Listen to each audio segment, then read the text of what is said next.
Hi everyone, welcome to Pavani starts. ఈరోజు మనం చాలా ఈజీగా కొంచెం డిఫరెంట్గా ఎగ్ కర్రీ ప్రిపేర్ చేసుకుందాం.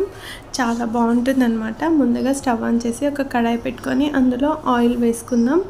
ఆయిల్ హీట్ అయ్యేలోపు మనం ఆనియన్స్, పచ్చిమిర్చిని పొడవుగా కట్ చేసేసి వేసేసుకుందాం. అలానే బాగా మెత్తపడి ఫ్రై అయ్యేంత వరకు ఫ్రై చేసుకోవాలన్నమాట. వీటిని ఈలోపు మనం ఒకసారి ఫ్రై చేసుకొని ఇందులో కాస్త జీడిపప్పు కూడా వేసేసుకుందాం.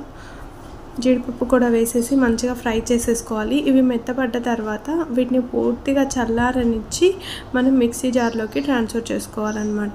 ఇలా మెత్తపడిపోయాక మిక్సీ జార్లో వేసేసుకొని మెత్తగా పేస్ట్ లాగా పట్టుకోవాలి. కొంచెం లైట్గా సాల్ట్ వేసి పట్టుకోండి. చూడండి, ఇలా మెత్తగా పేస్ట్ లాగా చేసేసాక ఇప్పుడు మళ్ళీ అదే కడాయిలో మనం ఈ పేస్ట్ మొత్తాన్ని వేసేద్దాం అన్నమాట. వేసేసి మంచిగా కాసేపు ఫ్రై చేసుకోవాలి. మొత్తం అంతా చక్కగా ఫ్రై చేసుకోవాలి.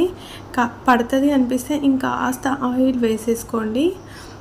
అలానే కొద్దిగా పసుపు, కారం, సాల్ట్ అన్నీ మీ టేస్ట్కి సరిపడా వేసుకోండి. ఆల్రెడీ పచ్చిమిర్చి కూడా మిక్సీ పట్టాము, చూసుకొని వేసేసుకోండి.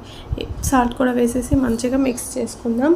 యాక్చువల్గా అల్లం వెల్లుల్లి పేస్ట్ దీనికన్నా ముందే వేసుకోవాలి, నేను మర్చిపోయానండి, అందుకని ఇప్పుడు వేస్తున్నాను.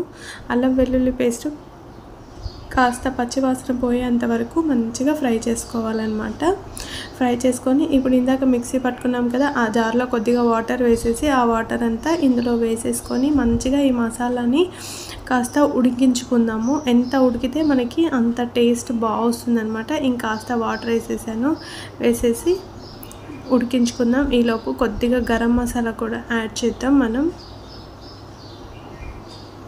గరం మసాలా యాడ్ చేసేసి మిక్స్ చేసేసి ఒకసారి లిడ్ పెట్టి ఒక 5 మినిట్స్ మీడియం ఫ్లేమ్లో చక్కగా దీన్ని ఉడికించుకుందాం. ఇది ఉడికేలోపు మనం ఎగ్స్ పీల్ చేసేసుకొని ఎగ్స్ రెడీ చేసుకుందాం.